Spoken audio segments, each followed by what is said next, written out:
आइए सर, आइए, स्वागत है आपका। का भइल सर, हमके जिंदा देख के करंट लाग गइल का? ढेर मत सोची, हम ही हैं पवन सिंह उर्फ लखिया। पवन सिंह को लखिया बनाने में सबसे बड़ा योगदान आप ही का है। अच्छा अच्छा, तत्ते ही हमें लखिया के आड़ में आतंक फैलावे वाला देशद्रोही पवन सिंह। देशद्रोही तत्ते हमें जवानी वर्दी पहिर के देश के साथ गद्दारी कर रहा बड़े। पूछ अपना आत्मा से, पूछ अपना जमीर से, पूछ कि देशद्रोही ते हवे कि हम?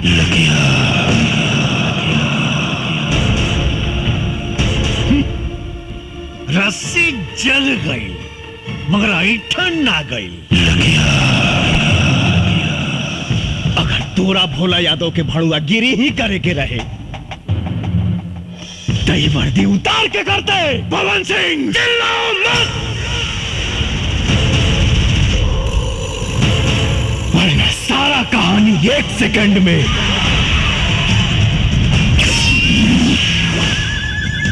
खत्म कर दे।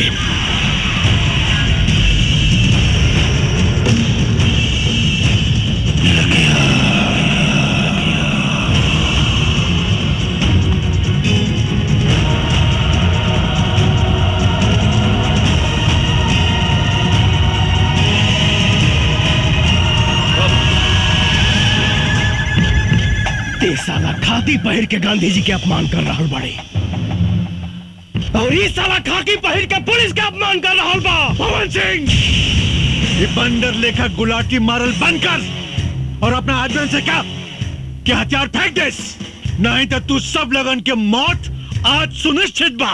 हे दिया जी, है ये भाषणबाजी बंद कर और बाहर से फोर्स मंगाओ और खत्म कर, सारे के खत्म कर। खत्म तो हम तोड़ा के करब रे। तो संसद में बैठ के देश का सौदा कर रहा बा। रुक जा पवन सिंह, नहीं तो गोली मार दे। अरे तुम मुंह का दिखाता रे, मार गोली, मार। शेरनी के दूध पियले बानी, पवन सिंह के मारे ला करेजा चाहिए। भोला यादव के कुत्ता ओकर फेंकल रोटी खाए वाला साला हमरा के का गोली मारी।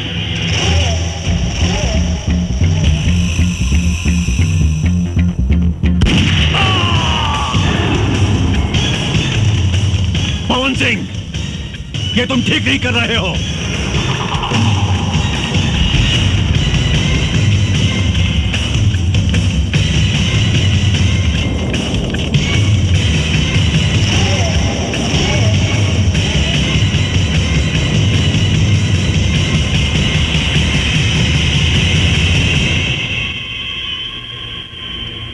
एसपी पवन साहब, आप ही लखिया हैं? हाँ, हम ही हैं लखिया। पर हमरा पर गोली चलावे से पहले अपना आत्मा से पूछ ली सभे कि जकरा पर वो असम्बली गोली चलावे जा रहल बानी ओका सचमुच के एक मुजरिम लखिया है या वर्दी के इज्जत रखे वाला एसपी पवन सिंह। अगर मेरी बर्बादियों में ही तुम सबकी खुशी, तो एक ठोकर मार मुझे बर्बाद कर जा।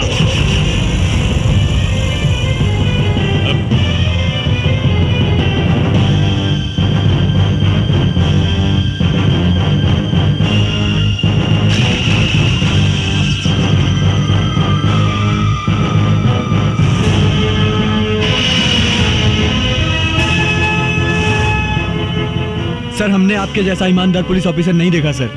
हम आपके ऊपर गोली नहीं चला सकते सर।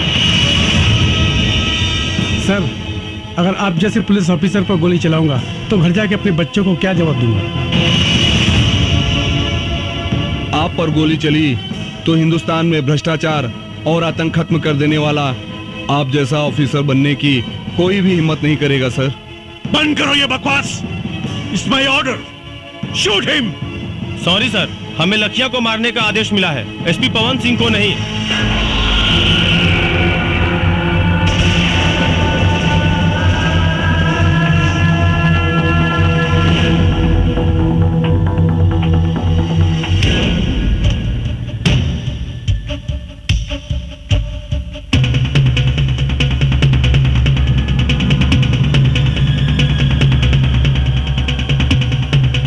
चाही तो एक साथ सारा मैगजीन तुम्हारा खोपड़ी में डाल दी।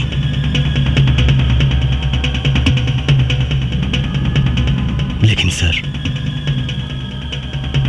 आपकी मौत समस्या का समाधान नहीं। समस्या है भ्रष्टाचार, आतंक, और इसे हम पुलिस वाले ही खत्म करेंगे।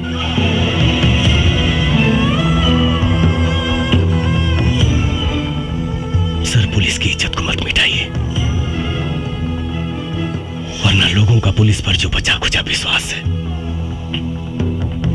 वो भी खत्म हो जाएगा।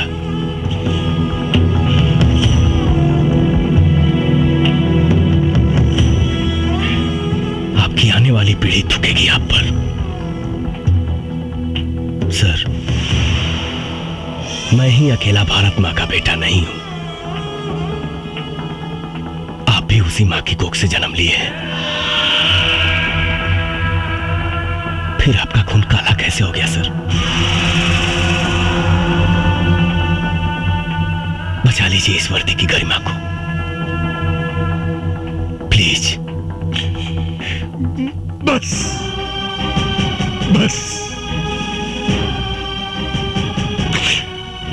मुझे अब और शर्मिंदा मत करो। इस हरामजादे नेता के हराम की कमाई खा खा कर मेरी आंखों पर पट्टी पड़ गया था। आज तुमने मेरी आंखें खोल दी, मेरे ज़मीर को जगा दिया है तुमने। मेरा दिल आज तुम्हें सैल्यूट करने को कह रहा है। आज सैल्यूट यू। मैं भूल गया था कि मैं भी एक देश का सिपाही हूं। ऐसे भ्रष्ट नेता जो देश को खा खा कर बर्बाद कर रहे हैं, आखिर नुकसान तो हमारा ही है ना। पवन, मैं इस वर्दी की कसम खाकर कहता हूं कि चाहे अंजाम जो कुछ भी हो, आज के बाद सिर्फ और सिर्फ मैं इंसाफ के लिए लड़ूंगा। वाह वाह वाह वाह, आपस में बड़ा भाईचारा फूट रहा बा। ए डीआईजी, मत भूल, तोर औकात एक होमगार्ड के भी ना रहल। तोरा के डीआईजी हम बनौली हम। अगर हम तोरा के बना सकीला ना तो तोरा के मिटा भी सकीला। हमारा से गद्दारी तोरा के बहुत भारी पड़ी।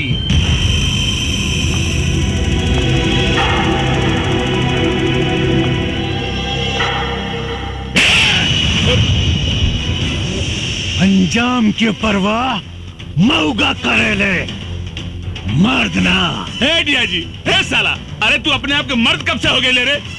जब से तोहरे जैसन मऊगा के साथ छूटल, अब मर्द के साथ मिलल।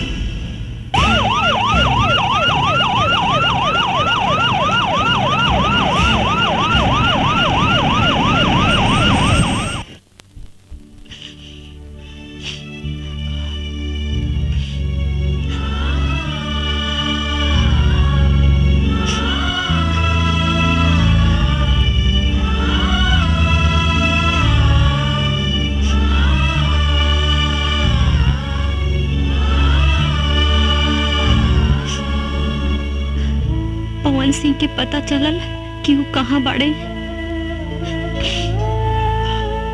मैडम, हम साहब के बहुत ढूंढनी, पूरे इलाका के चप्पा चप्पा ढूंढनी, बाकी कुछ पता ना चल कि साहब कहाँ बाड़े। उनके परिवार से केहू आई रहले का? उनके माई बाबू आयल रहे, अपने औलाद के वो दूरों कहां कहां ना ढूंढ ले। लेकिन कहीं पहले ना। तड़प तड़प के रोते रहन दोनों जने बेचारे। उन लोगों के दुख देख के ना मैडम पेड़ पौधा तक रो देलस। पता था यहां तक चलल है मैडम की उनके माए बाबू अपने औलाद के गम में रो रो के दुनिया छोड़ डालन।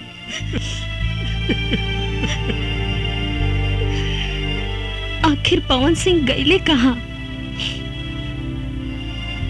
कुछ पता ना मैडम। लोग कहे कि मर गए पवन सिंह। नहीं, मेरा पवन कभी नहीं मर सकता।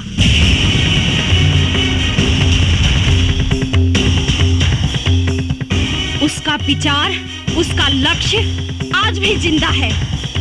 मैं पूरा करूंगी उसे। अपने पवन के सपनों को मैं पूरा करूंगी। मैडम, हम कुछ समझ नहीं ना। आपका पवन सिंह, आप जाने लो पवन सिंह साहब के? हाँ रामायण, पवन सिंह हमारे होने वाले पति थे। शादी होने वाली थी हमारी उनसे। हम दोनों बहुत प्यार करते थे एक दूसरे से। हमारा प्यार कॉलेज से शुरू हुआ था। तू हमेशा लेट आवेलू चित्रा। अरे आज कितना लेट हो गई ना। ये क्या बदतमीजी है? अंग्रेजी में समझाई कि हिंदी में? व्हाट? रैगिंग रैगिंग हो रहा बा। तो हमरा के करा ना रैगिंग। Half ticket. हम हाफ टिकट नहीं की। तोरा नहीं क्या मालूम? कॉलेज में जितना लड़की भी है ना वो सब हमार गर्लफ्रेंड भी है। अच्छा हाँ। ये बोला कर इतना तक आने का करता। तू रास्ता से हटबा कि ना? पहले हमारा सवाल के जवाब द तबे हटब। कैसन सवाल? आई लव यू के हिंदी में का कहल जाला? हाँ बोला बोला बोला बोला बोला क्या निकू बोला बोला ना जल्दी बोला। Shut up. गलत जवाब। आई लव यू के मतलब बोला मैं तुमसे प्यार करती हूँ। तोहसे? अरे तोहसे तो हमार जूती भी ना प्यार करे। चलो हो। चलो।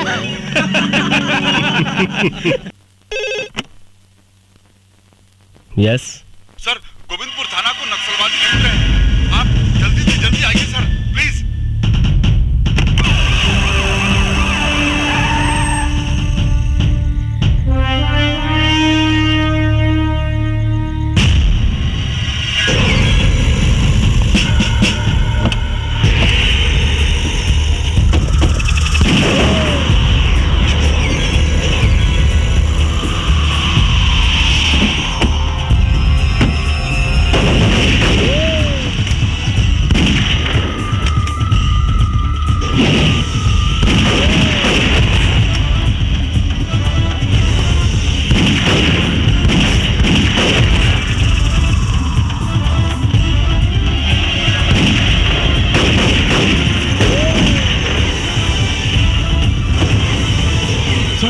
मुगल सर, सब हवलदार मारे गए सर।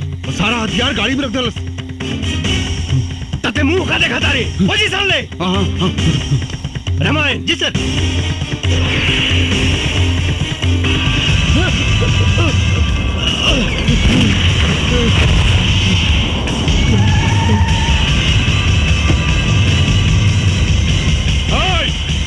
ये सब क्या हो रहा बा? रुका लोग। सर, कुछ नक्सलवादी थाना लूटने की कोशिश कर रहे हैं। थाना लूटने की कोशिश कर रहे थे या आप आम सप्लाई करवा रहे थे? वो भी इस थाने को लुटवा कर। क्या बात कर रहे हैं सर? ठीक कह रहा हूं मैं। ये दरोगा ने आकर मुझे सब कुछ बता दिया है। बकवास मत करिए सर। साले चोर, तेरी ईमानदारी का पर्दा फाश हो चुका है। आम सप्लायर। सरकार 50 लाख रुपया दिले बनी ये हथियार से भरल ट्रक निकाले खातिर। विश्वास ना होके तो चेक कर ली इनके गाड़ी। दारोगा। जी सर। जाकर इसकी गाड़ी की तलाशी लो। ओके सर।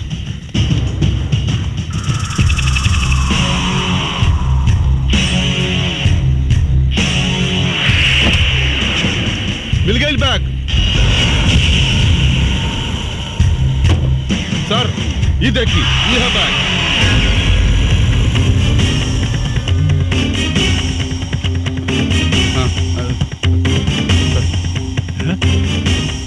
छी छी छी छी छी छी, पैसा कमाने के लिए कोई इतना नीचे गिर सकता है?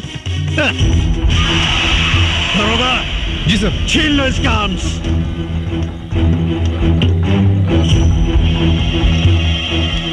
भमर जी, गिरफ्तार करो इस देशद्रोही को।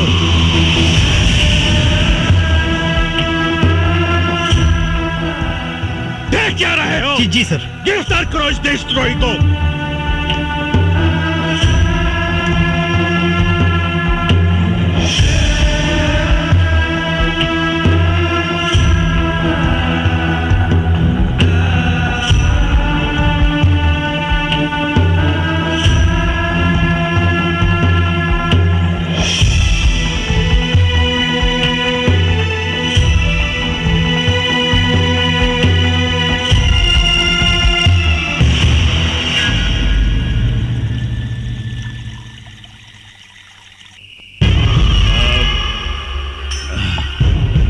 डीआईजी साहब, भाई आज हमारा करेजा के ठंडक मिलल, लेकिन हमारा आत्मा के शांति वो दिन मिली जौना दिन हम एसपी पवन सिंह के कुत्ता के मौत मारब, कुत्ता के।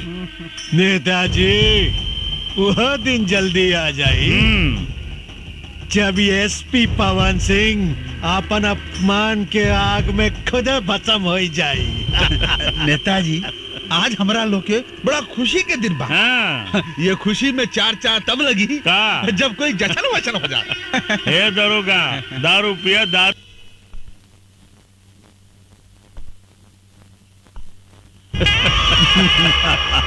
हे एसपी, हो गई तो हर गर्मी शांत। कुछ भी होके के चाहत रहल, लेकिन तोरा हमारा मुन्ना पर हाथ ना उठावे के चाहत रहल। तू हमारा मुन्ना के कोर्ट में ले जाए के सपना देखत रहले। हाँ, सपना तो सच हो गई। अब कोर्ट में मुन्ना ना, तू जाइबे, तू और कटघरा में भी तू ही खड़ा रहबे। डीआईजी साहब, देखली ना, एसपी पवन सिंह के हीरो से जीरो बना देली। चुप! अरे साला, तोर गर्मी तो हम ठंडा करब, हम। तू चिंता मत कर, कल जब तू कोर्ट से छुटबे ना तो जेल में ना पहुंचबे। जवन जनता तोरा के भगवान मानत रहल ना, वह जनता तोरी जान के दुश्मन बनी।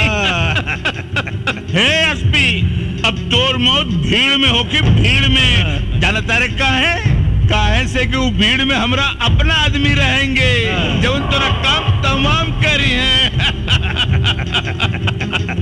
चली डीआईजी साहब, चली रहुआ, चली। डीआईजी साहब, ये वर्दी के कलंकित मत करी, नहीं तो पुलिस और दलाल में कोनो अंतर ना रह जाए। साला देशद्रोही। दरोगा जी सर। ड्यूटी मुस्तैदी से होवे के चाहिए। हाँ। और कोनो कीमत पर दरवाजा ना खोले के चाहिए, बुझला? हाँ।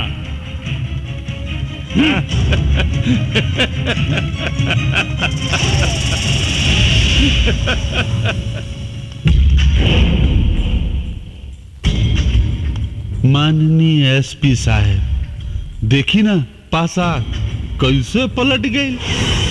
अभी कुछ देर में विक्रम बाबू आ रहे हैं। जैसे आपने उनकी सेवा की थी ना, वैसे ही आपकी सेवा वो आज करेंगे। सॉरी सर।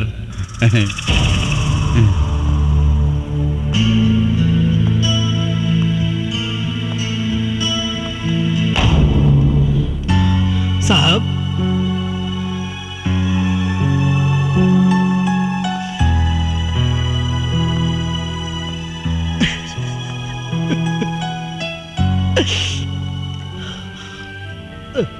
के सबूत देवे खातिर हमरा यहां से निकल के पड़ी। रामायण कसम हमके निकाल यहां से, न तो ये साला हमके खत्म कर दिए सन। साहब आप चिंता मत करिए साहब, अल्लाह चाहिए तो दुर्गा माई सब ठीक कर दिए साहब। रामायण अब क्या खुसर फुसर चल रहा है? खुसर फुसर क्या चलेगा सर, साहब को खाना देने आए। ठीक है साहब खाना खा लीजिए। ना रामायण, आपकी भाभी ने बड़े प्यार से भेजा है सर, खा लीजिएगा प्लीज।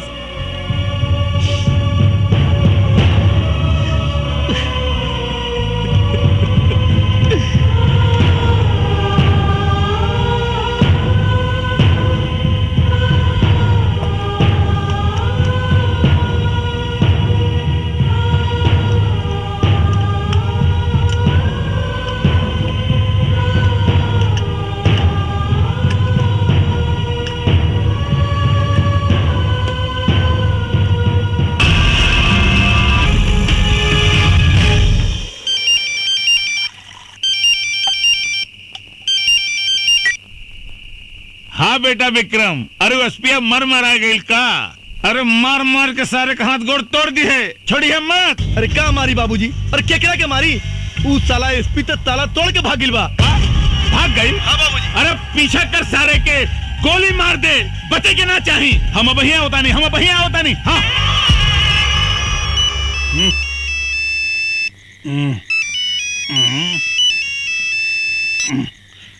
हाँ जी नेताजी। अरे उस साला एसपी पवन सिंह जेल तोड़ के भाग गई, पकड़ाओ करा के, न तो हम पूरे जिला में आग लगा दे। ना ना ना रहुआ फिक्र मत करी, हम भैया कोनो न कोनो इंतजाम करत नहीं, फिक्र मत करी।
विक्रम, अरे बेटा विक्रम, विक्रम, अरे बेटा विक्रम, अरे विक्रम, के मार देलेस तोरा के बेटा, के मार देलेस?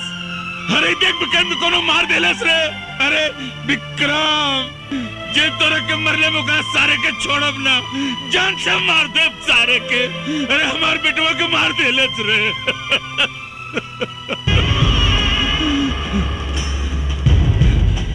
एसपी पवन सिंह, हम तोरा के जान से मार दे सारे, हम तोरे के ना छोड़ा।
पवन सिंह के पता चलल कि वो कहाँ बाड़े?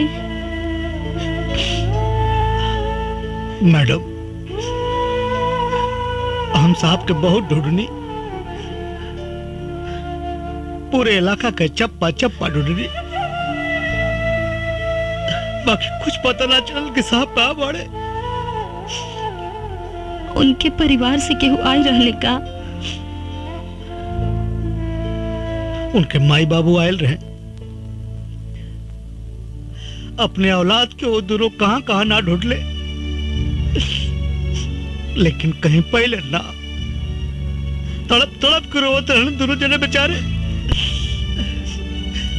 उन लोगों के दुख देख के ना मैडम पेड़ पौधा तक रो देलस। पता था यहां तक चलल है मैडम कि उनके माए बाबू अपने औलाद के गम में रो रो के दुनिया छोड़ डालन।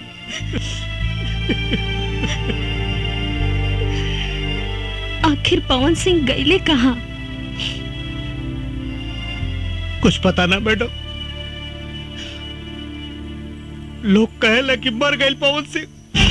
नहीं, मेरा पवन कभी नहीं मर सकता।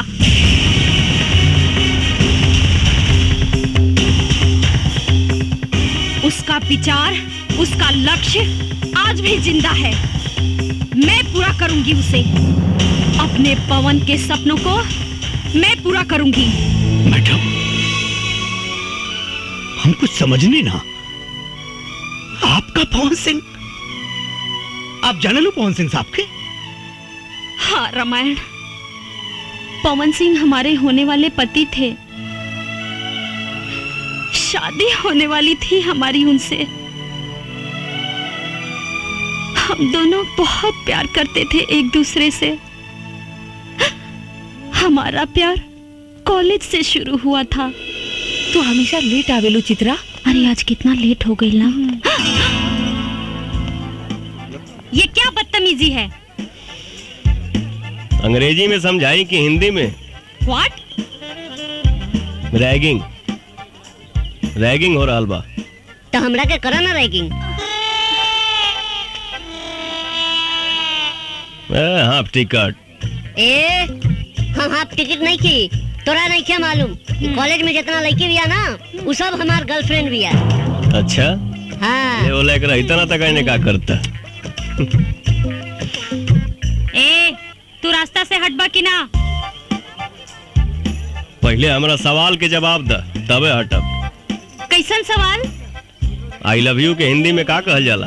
हाँ बोला बोला बोला बोला बोला क्या निकू बोला बोला ना जल्दी बोला। Shut up. गलत जवाब। आई लव यू के मतलब बोला मैं तुमसे प्यार करती हूँ। तोहसे? अरे तोहसे तो हमर जूती भी ना प्यार करे। चलो हो चला।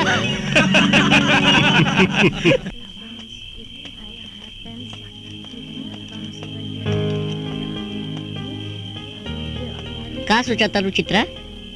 उन लड़का के बारे में इतना सोचा तारू तू? एक बात कही छोटू। हाँ बोला। ऊ लड़का सही मायने में मर्द बा। वो लड़का तोरा कहीं दिल चुरा के तो ना ले गई? हमरो कुछ ऐसे नहीं बुझाता। अब तो लागता कि हमरे के कुछ करे के पड़ी। तू चला हमरा साथे चला। कहाँ? चला ना सब बता नहीं चला।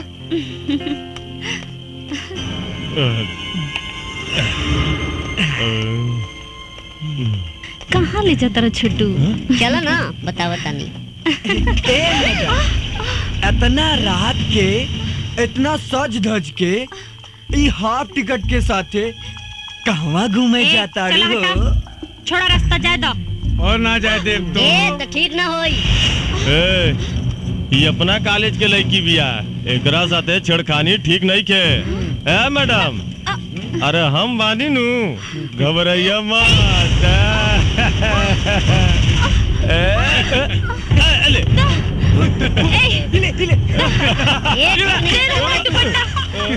छोड़ दे इनका। अच्छा ना हुई रे।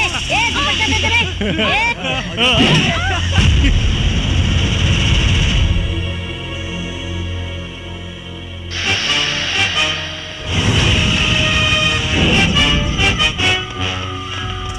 रुक।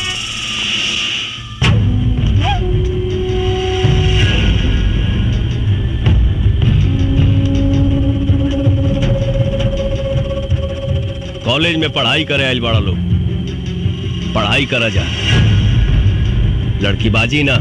अबे साले लड़की देखी नहीं कि आगे हीरो बनने। अभी आईपीएस का एग्जाम दिया एसपी बना नहीं। पहले हम तो भोग लगा लें तेरा भी नंबर आएगा। हाँ चल लाइन में आ जा।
अरे भैया हमको क्षमा कर दो माफ कर दो।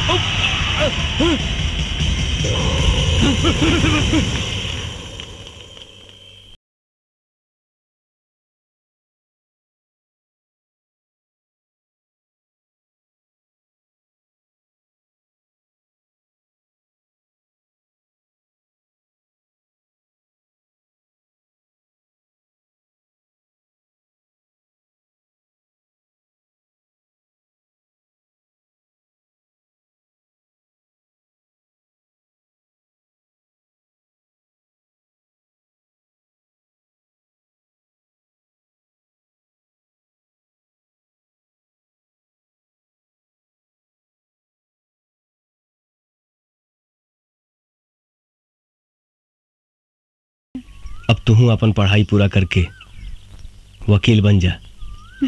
हमरा तोहरा से शादी करे के बा। शादी कैला से पहले बाबूजी से बात करे के पड़ी।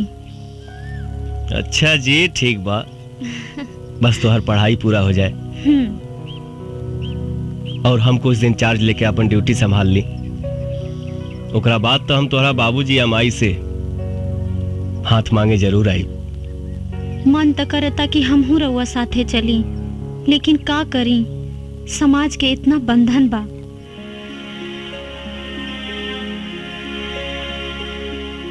तन मन से हम तोहके अपन पत्नी मान चुकल बानी। सामाजिक बंधन के ता अंजाम दे वहीं के पड़ी। ड्यूटी पर अपन ध्यान दिया और अपन खाइल पियल पर ध्यान रखी है और रोज सुबह शाम हमरा के एगो फोन जरूर कर लिया। ठीक बा। I love you. I love you too. मेरे पवन को दर दर भटकने पे मजबूर करने वाले लोगों को तड़पा तड़पा के मारूंगी। उसके अधूरे सपने को मैं पूरा करूंगी।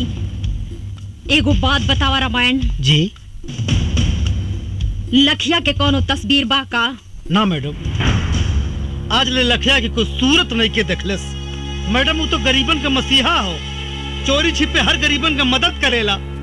और मैडम एक बात हो, आज ले ओकरे बंदूक का गोले की निर्दोष के ना लागल, वो वही कमरलस जे मरे का हकदार रहल। कुछ भी हो, न्याय अन्याय कोई कानून के काम हो, लखिया के ना। अब हम अपन जंग वो कमीना लखिया के मौत से शुरू करब, मौत से।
चित्रा, ये कौन चित्रा है रे? एक चित्रा वो थी जो मेरी जान थी, और ये दूसरी चित्रा कौन है जो मेरी जान की दुश्मन बनी हुई है?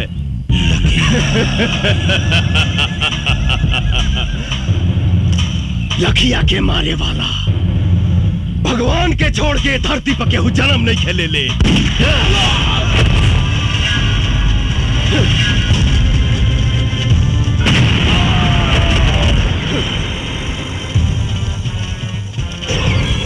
पुलिस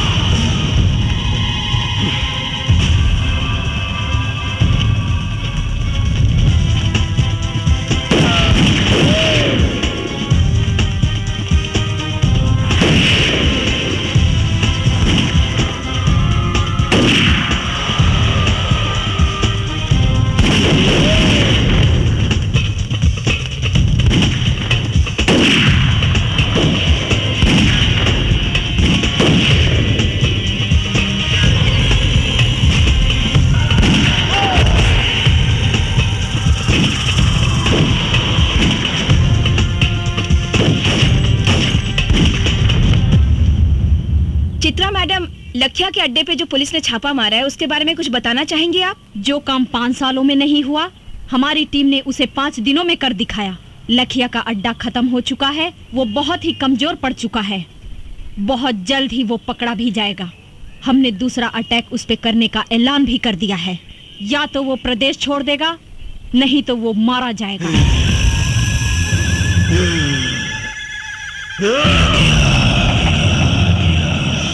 मरेगा, सब मरेगा।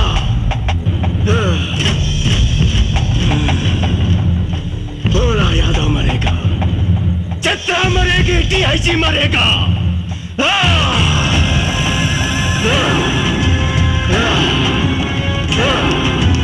24 घंटा के अंदर मुझे जितना चाहिए।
चारों तरफ माइंस बिछल बा।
चित्रा, लेकिन तुमने वर्दी कब पहन ली? हमरा ना मालूम रहे कि तोहरा से मुलाकात हुई ओहो ऐसन मोड़ पे। का करी चित्रा, आईपीएस पवन सिंह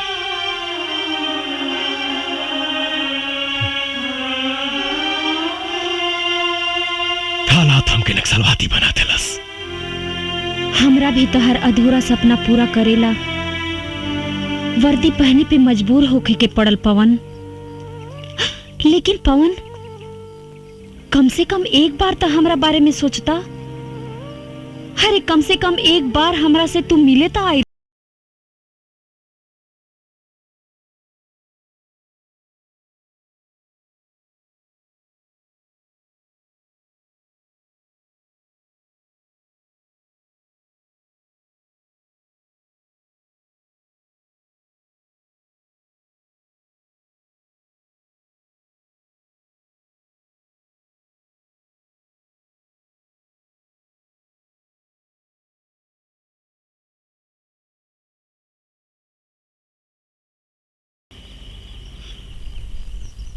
अपना माथा पर कलंक के टीका लगा के अपना चित्रा पे तो भरोसा रखती आप। उदास भी बा।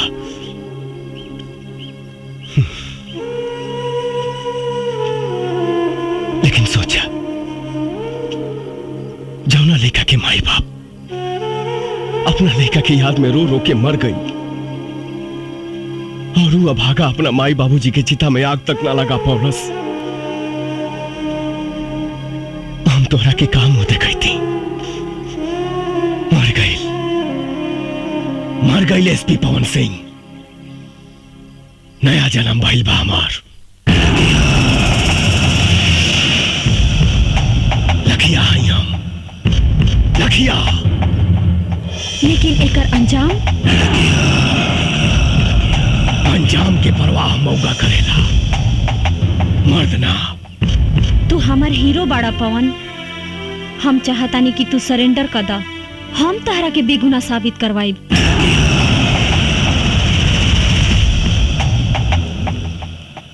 कुछ ना करवाई वो तुम। कानून सजा दिलाई तहार दुश्मन भोला यादव के। कानून? कौना कानून के बात करता रू? कानून के भोला यादव रंडी बना के रख ले बा।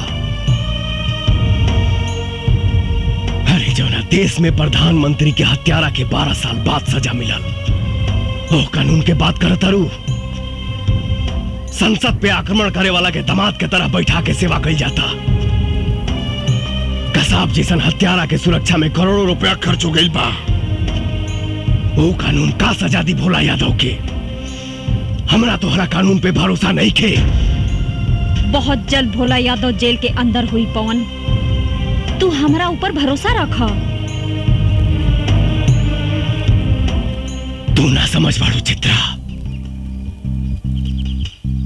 हिंदुस्तान के जेल अपराधियन खातिर कोनो 5 स्टार होटल से कम नहीं के। शायद तोहरा मालूम नहीं के, इस देश में 25,000 ऐसे अपराधी हैं जो जेल के अंदर से अपना कारोबार चलाते हैं। 2500 अपराधी जेल के अंदर से किसी न किसी मंत्री या सांसद के लिए काम करते हैं। 250 अपराधी जेल के अंदर से चुनाव लड़ते हैं और 25 ऐसे अपराधी हैं जो जेल के अंदर से सरकार चलाते हैं। लेकिन पवन, जिस राह पे तुम चल रहे हो उससे भी तो तुम्हारी बेगुनाही साबित नहीं होगी। इसकी चिंता कहां थी पहले? अब तुम मिल गए बड़ू तो सोचब। अगर तू चाहता रू कि हम अपने आप के सरेंडर कर दी तो हमके 48 घंटा के समय था। हम वादा करते नहीं कि अपने आप के कानून के हवाले कर दे। लेकिन भोला यादव के खत्म करके।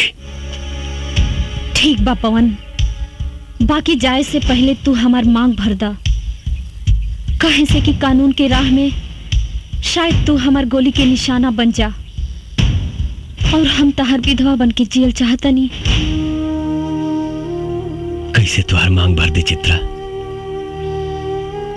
हम तुहार सौतन लाइल बानी। सौतन? हाँ, एकरा से बियाह कइले बानी हम। एकरे मांग भरले बानी हम। अब तो बस खून, खून, बस खून। तब पवन, यही सिंदूर से तू हमरो मांग भर दा। तहर इस सौतन के साथ समझौता करके जी ले।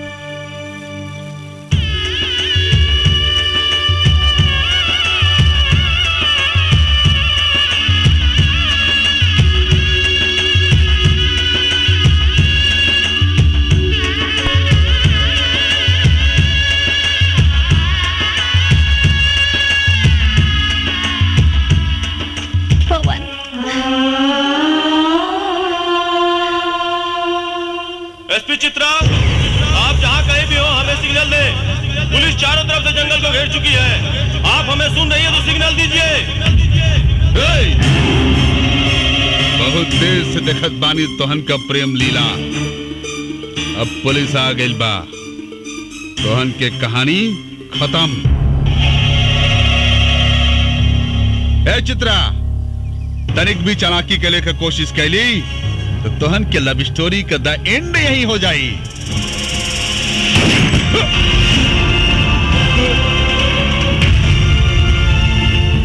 रामायण साला दोगला पुलिस वाले पर गोली चलाता है।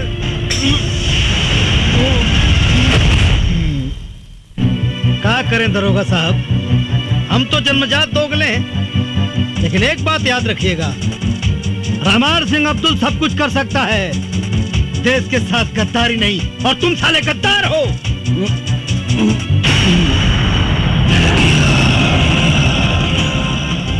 राजपूत के वादा पा 48 घंटा में मिला।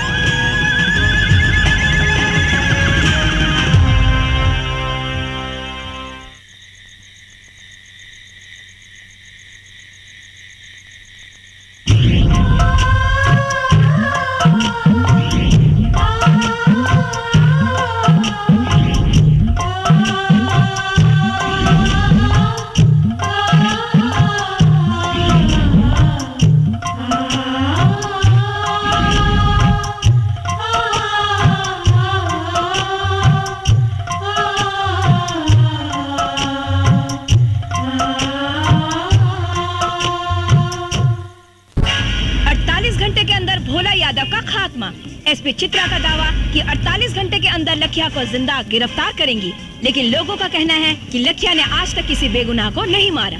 किस वजह से लखिया भोला यादव के पीछे पड़ा है, ये लोगों के बीच एक बहुत बड़ा सवाल बना हुआ है। आज तक लखिया ने जो फरमान जारी किए हैं वो उसे पूरे किए हैं। अब ये देखना है कि इस बार लखिया अपने मकसद में कामयाब होता है या नहीं। कोई कुछ भी साफ साफ बता नहीं पा रहा है, लेकिन सबको इंतजार है पूरे 48 घंटे पूरे होने का। अब देखना है एसपी चित्रा लखिया को पकड़ने के लिए क्या क्या प्लानिंग्स करती है।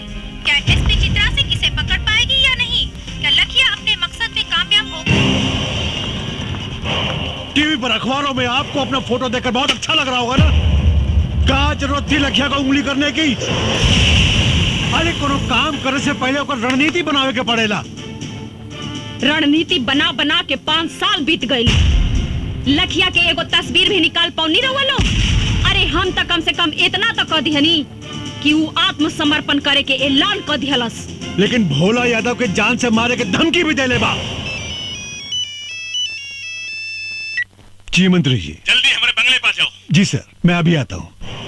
मंत्री जी का फोन था, मैं बाद में तुमसे मिलता हूँ।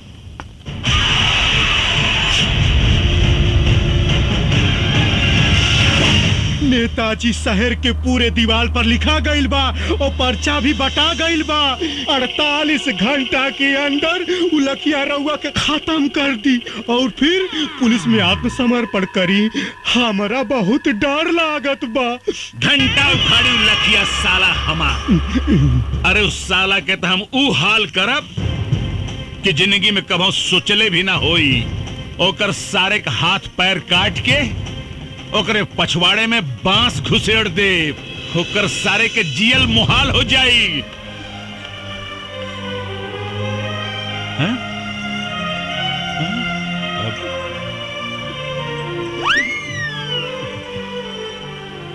अरे का कह रहल बाड़ू? रउआ के जान के बड़ा खतरा बा। भगवान रउआ के रक्षा करी। हम ओकरा खातिर भगवान से मन्नत मांग ले बानी। चली हमरे साथे मंदिर चली। अरे पगला गेल बाड़ू का? अरे हम कोनो मुर्गी बकरा है जौनु लखिया ससुर आई और हमरा के काट के चल जाई। रउआ तो हमार कोनो बात ना माने ली। अरे हम पहले अपन बेटवा खो चुके, अब अपन मांग के सिंदूर ना खो सकेली। हे भगवान। नेताजी, भाभी जी जब कहते बानी तो चली चल के दर्शन कर ली मंदिर में। ठीक बा, चली आई। कहाँ जा रहा बानी सर? मंदिर। रउआ के 48 घंटा सुरक्षा में रहे के होगी। का है? रउआ पर खतरा मंडरा रहल बा। कब तक रही खतरा? 2 दिन तक, सिर्फ 2 दिन। सीएम साहब से बात हो गई बा, पूरा इलाका के सील कर दिया गई बा। कमांडो फोर्स आ रहा बा, हेलीकॉप्टर से पूरा जंगल के सर्च कर जा रहा बा। अब वो लखिया के खात्मा 100% निश्चित बा सर। अब देखा रहुआ सर, हमरे मोतिहारी जिला के राहत के सांस मिली, राहत के। तो ठीक बा, रहुओ हमारे साथे मंदिर चली। सरकार खाली 48 घंटा के बाद बा काहे जान जोखिम में डालत हई। कहीं तो फोन करके शंकर भगवान के यही बुला ली, यही दर्शन कर ली। का बकरा है तू रे? सरकार मतलब पंडित जी के घर में बुला लेता नहीं और पूजा पाठ यहीं जे कर ली। अब सर ये बिल्कुल ठीक कर रहल बा, बिल्कुल ठीक कर रहल बा। तो ठीक बा, पंडित जी को बुलाए ले, पूजा यही हो जाई। अरे बाप रे, अरे बाप रे बाप। का भइल? अरे हे रानी, ये देखा का छपल बा हो। का छपल बा? छपल बा दारू पिए से 500 आदमी बीमार, 300 का लीवर डैमेज और 200 का किडनी डैमेज। तो यही नाते तो हम कहेली कि दारू पियब छोड़ दी, बाकी आप हमार बात सुने ली कहा। अच्छा और नहीं तो का। हाँ ठीक बा। बंद माई का बंद। हमार दिमाग डिस्टर्ब हो गई। आज के बाद बंद बंद बंद बंद। हाँ? एकदम बंद बंद बंद। हम आवतनी। अरे ये हमारा रसगुल्ला, ये भोरे भोरे सच के कहा जाता हो। हम मंदिर जाता नहीं। अच्छा? कितना दिन से मंदिर मस्जिद में जाके देवी देवता से मन्नत मांगत रहनी कि रउआ जौन दिन शराब पियब छोड़ दे, वो दिन हमार जिंदगी के सबसे खुशी के दिन हुई। अच्छा? हाँ, और आज भगवान हमार सुन लेहलन। हम जाता नहीं। चल अंदर। अरे नास पीटी, एक बात बताओ, तो के कहलस कि हम शराब पियब बंद कर देनी? हे भगवान, अब ही रउआ तो कहनी की। का कहनी है? आज से बंद, आज से बंद। ये जानो, इधर आओ। हम ना कहनी है कि शराब पियब बंद, हम कहनी है इस साला कमीना अखबार घर में आई बंद। चल घर के अंदर। झलक दिखाए के मंदिरा जात है, शराब पियब बंद।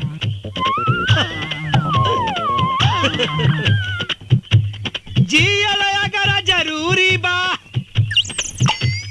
तो पियल बहुत जरूरी बा।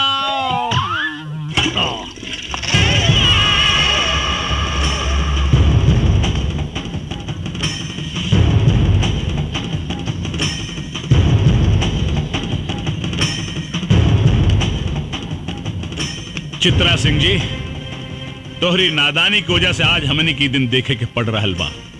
अरे हमरा के तो पूरा विश्वास बा कि तोहार और लखिया के कोनो जरूर 60 गांठ बा। ई तो वक्ते बताई नेताजी कि केकर केकरा से 60 गांठ बा। लखिया कोनो चीन और अमेरिका से हथियार ना मंगावेला। ये तो आप लोगों का शासन प्रशासन ही इतना कमजोर है कि आप लोगों के हथियार से आप लोगों से ही लड़ रहा है। चित्रा! चिल्लाई मत, खाली जवाब दी। अगर लखिया पुलिस से टक्कर ले रहल बा तो ओकरा पास हथियार आवेला कहां से? तुम्हारे कहने का मतलब है कि प्रशासन उसे हथियार सप्लाई करता है? जी हाँ, शासन प्रशासन के कुछ गद्दार लोग जिनका पर्दाफाश बहुत जल्द होगा।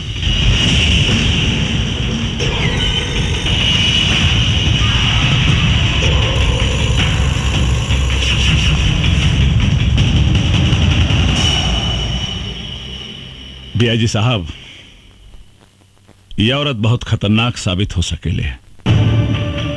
एकरा के कुछ करे के पड़ी। सर आप चिंता मत करी, एक करता हम वो हाल करब कि केहो के जिंदगी भर मुंह दिखाए लायक न रह जाए।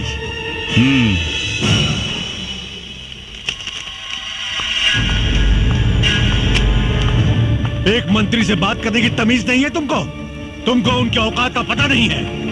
मुझे बहुत अच्छी तरह पता है सर उनकी औकात।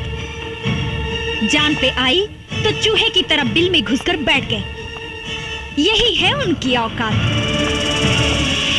तुम्हें मालूम है वो तुम्हारा क्या कर सकते हैं? वर्दी उतरवा सकते हैं बस, और वर्दी का डर आप जैसे भड़ुओं को है, हमको नहीं। Shut up! चिल्लाइए मत।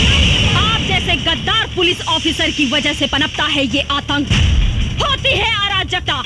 वरना पुलिस अपने पे आ जाए तो अपराधी अपराध करने के बारे में सोचने से पहले ही मुंह देगा। तुम हद से ज्यादा बढ़ रही हो चित्रा। यही हद तो हमको बार बार रोकता है सर, वरना आप जैसे गद्दार पुलिस ऑफिसर खाकी की शान को खादी के जूतों तले रौंद कर उसकी गरिमा को धूल में मिला रहे हैं। तुम मुझ पर इल्जाम लगा रही हो।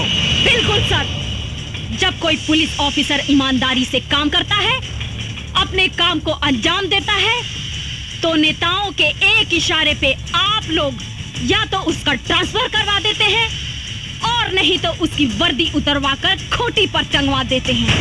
तुमको इस बात का अंदाजा है कि तुम किससे बात कर रही हो? जी हाँ, एक पुलिस ऑफिसर कम, दलाल ज्यादा हैं आप।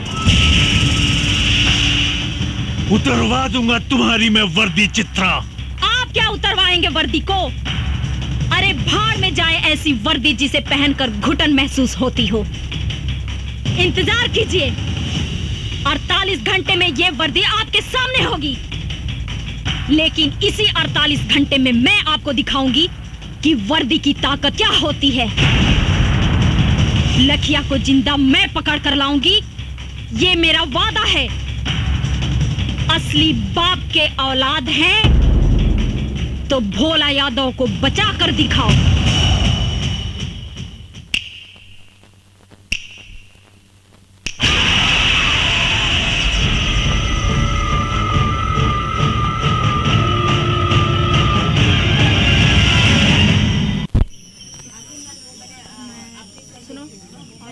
अच्छा, कैमरे की लेंस सारा सही से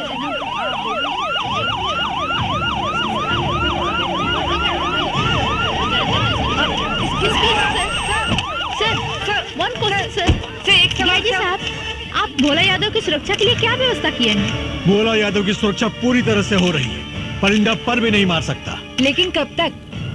बहुत जल्द हम लखिया को जड़ से खत्म कर देंगे।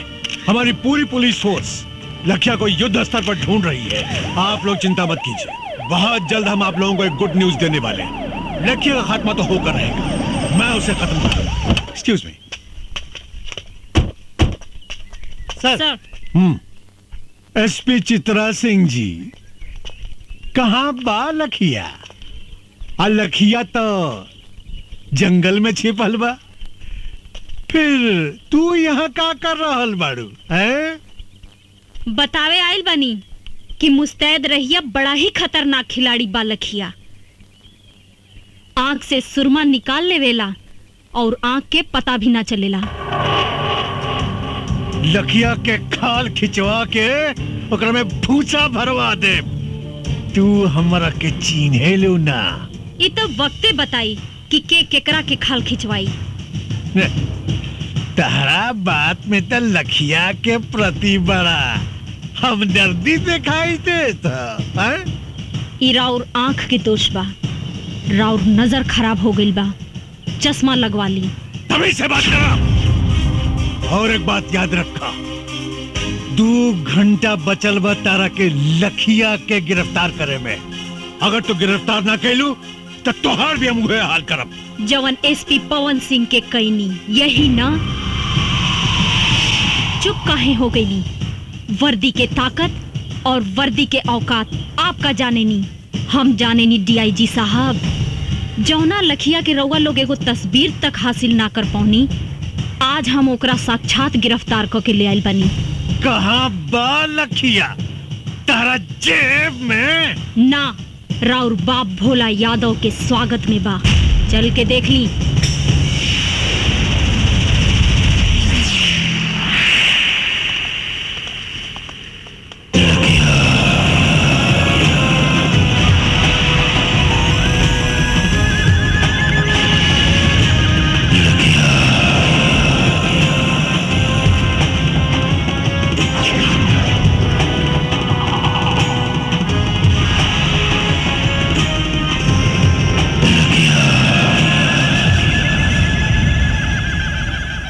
आइए सर, आइए, स्वागत है आपका।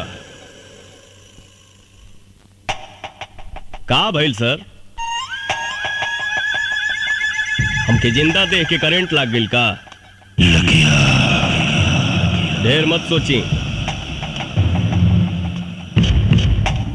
हम ही हैं पवन सिंह उर्फ लखिया। पवन सिंह को लखिया बनाने में सबसे बड़ा योगदान आप ही का है। अच्छा अच्छा, तत्ते ही हमें लखिया के आड़ में आतंक फैलावे वाला देशद्रोही पवन सिंह। देशद्रोही तते हमें जवानी वर्दी पहिर के देश के साथ गद्दारी कर रहा बड़े। पूछ अपना आत्मा से, पूछ अपना जमीर से, पूछ कि देशद्रोही ते हमें बाकी हम।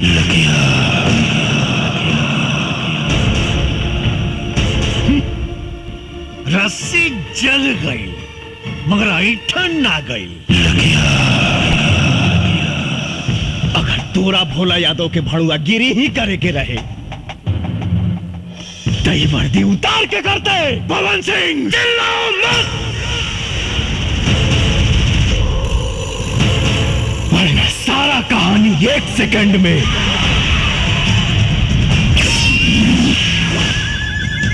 खत्म कर दे।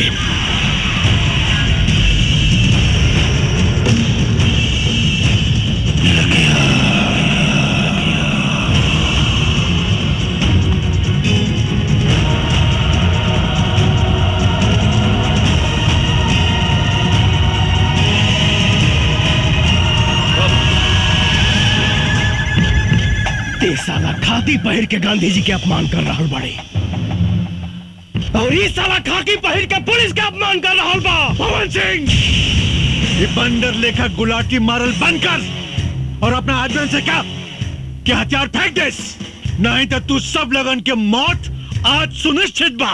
हे डीआईजी, है ये भाषणबाजी बंद कर और बाहर से फोर्स मंगाओ और खत्म कर सारे के, खत्म कर। खत्म तो हम तोड़ा के करब रे। तो संसद में बैठ के देश के सौदा कर रहा हूं। रुक जा पवन सिंह, नहीं तो गोली मार दे। अरे तुम मुंह का दिखाता है, मार गोली मार। शेरनी के दूध पियले बानी, पवन सिंह के मारे ला करेजा चाहिए। भोला यादव के कुत्ता उकर फेंकल रोटी खाए वाला साला हमरा के का गोली मारी।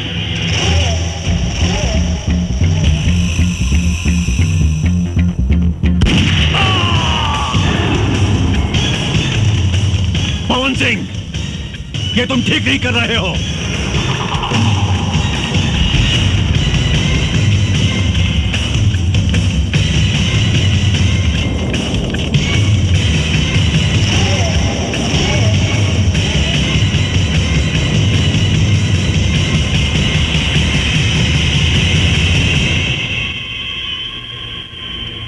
एसपी पवन साहब, आप ही लखिया हैं?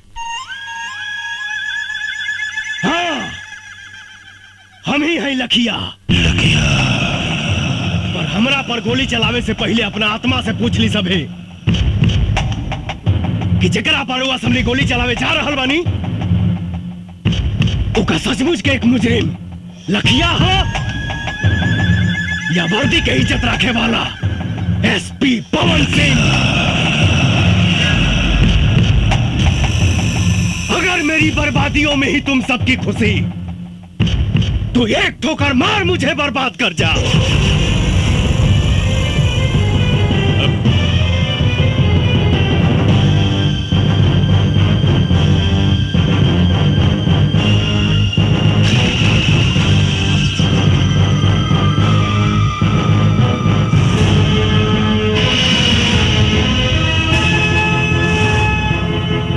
सर, हमने आपके जैसा ईमानदार पुलिस ऑफिसर नहीं देखा सर। हम आपके ऊपर गोली नहीं चला सकते सर। सर, अगर आप जैसे पुलिस ऑफिसर पर गोली चलाऊंगा तो घर जाके अपने बच्चों को क्या जवाब दूंगा? आप पर गोली चली तो हिंदुस्तान में भ्रष्टाचार और आतंक खत्म कर देने वाला आप जैसा ऑफिसर बनने की कोई भी हिम्मत नहीं करेगा सर। बंद करो ये बकवास। It's my order, shoot him. Sorry sir, हमें लखिया को मारने का आदेश मिला है, एसपी पवन सिंह को नहीं।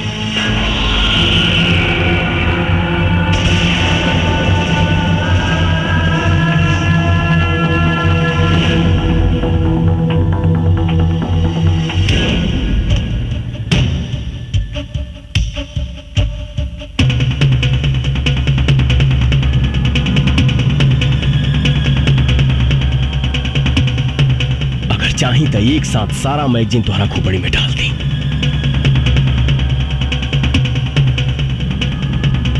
लेकिन सर, आपकी मौत समस्या का समाधान नहीं। समस्या है भ्रष्टाचार, आतंक, और इसे हम पुलिस वाले ही खत्म करेंगे।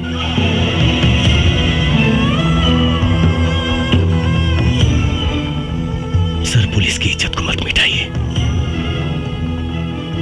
वरना लोगों का पुलिस पर जो बचा खुचा विश्वास है वो भी खत्म हो जाएगा।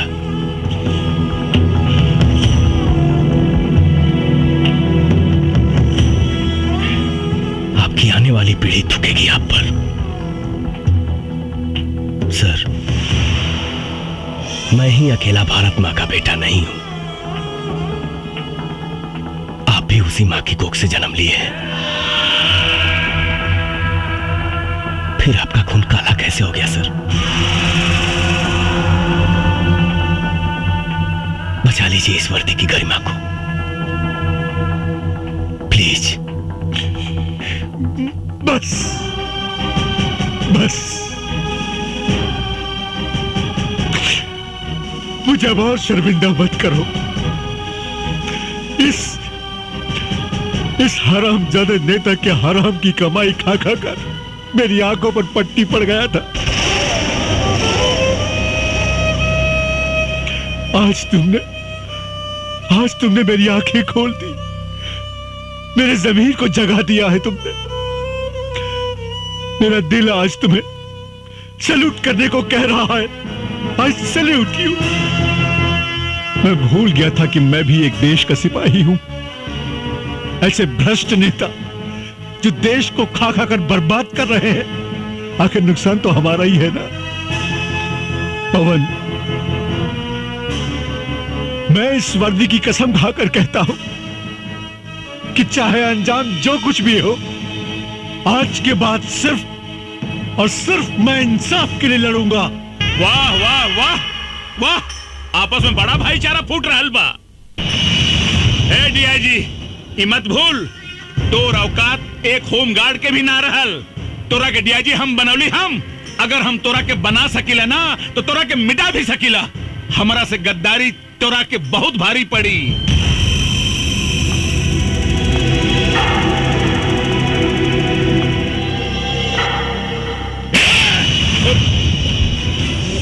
अंजाम की परवाह मऊगा करेले, मर्द ना। डीआईजी, साला, अरे तू अपने आप के मर्द कब से हो गए ले रे? जब से तोहरे जैसन मऊगा के साथ छूटल, अब मर्द के साथ मिलल।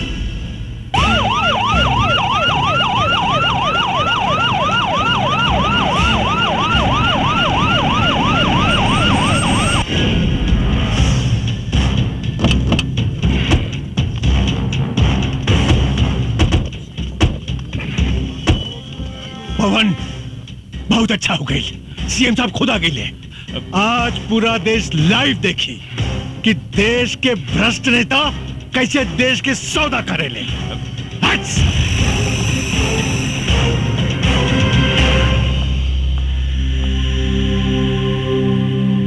ये क्या हो रहा है डीआईजी?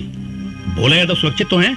जी सर, भोला यादव बिल्कुल सुरक्षित है, लेकिन लखिया ने उन्हें अपने कब्जे में ले लिया है। और एक बात सर, जिसे सुनकर आप सब लोगों को आश्चर्य होगा, लखिया और कोई नहीं, एसपी पवन सिंह ही है। क्या बकवास कर रहे हो?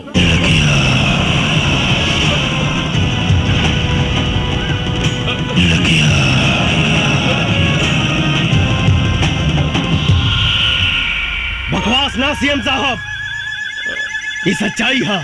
जी हाँ सर, भोला यादव के कहने पर ही मैंने थाना लुटवाने का नाटक किया। पवन सिंह की गाड़ी में मैंने ही पैसे रखवाए। पवन सिंह निर्दोष है सर, बल्कि सच्चाई तो यह है कि इन सारे गुनाहों की जड़ ये भोला यादव है। सारे घर कहानी तो हम कब के खत्म कर दिले रहती, लेकिन हम के वो दिन के इंतजार रहे कि अगर सच्चाई पूरा देश देखे। पर नक्सल बनकर तुमने जो अपराध किया है उसका क्या? नक्सलवाद समाज की पैदावार नहीं है सर, राजनीति की पैदावार है। और ये भोला यादव इस प्रदेश का सबसे बड़ा हथियार माफिया है।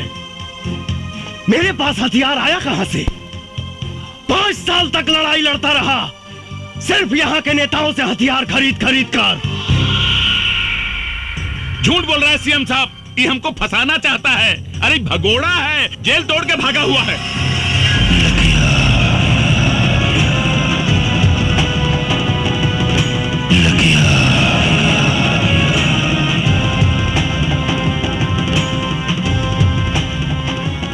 तोरा झूठ और सच के फैसला था अभी। सीटी करी लो रामायण।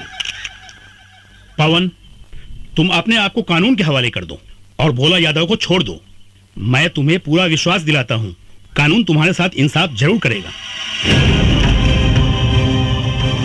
कानून भोला यादव के घर में झाड़ू लगावेला सर। कानून का सजा दे ये कि जिस भोला यादव की आप बात कर रहे हैं, आज से 25 साल पहले चाय की दुकान पे चाय बनाता था। एक हत्या के जुर्म में अंदर गया, बाहर आते ही प्रधान बना, ब्लॉक प्रमुख बना, विधायक बना और देखते ही देखते सांसद बन गया। कौन जानता है, हो सकता है कल को सीएम बने, परसों प्रधानमंत्री। क्या इस देश को हत्यारे चलाएंगे सर? सरकार ने इसको 1 लाख की सैलरी और 1 बंगला दिया है, लेकिन इसके पास 500 करोड़ की प्रॉपर्टी कहां से आई, किसी ने जानने की कोशिश की? नहीं। क्यों? सर, सच्चाई तो यह है कि इस देश को खतरा पाकिस्तान से नहीं, इस देश को खतरा चीन और जापान से नहीं, इस देश को खतरा है तो सिर्फ और सिर्फ यहाँ के नेताओं से है।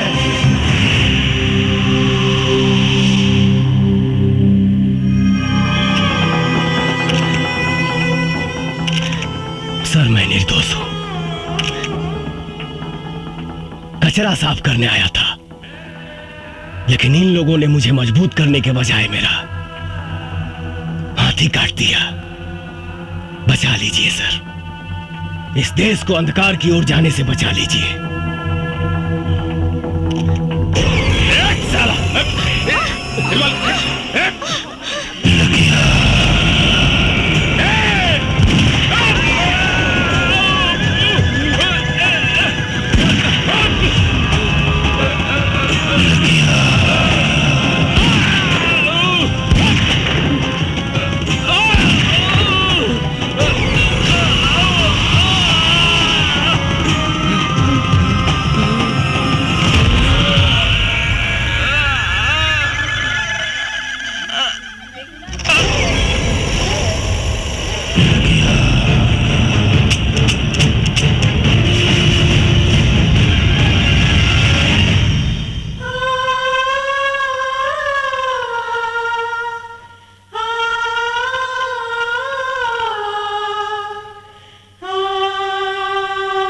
एसपी पवन सिंह ने वर्दी न पहनकर भी वर्दी वाला काम किया है।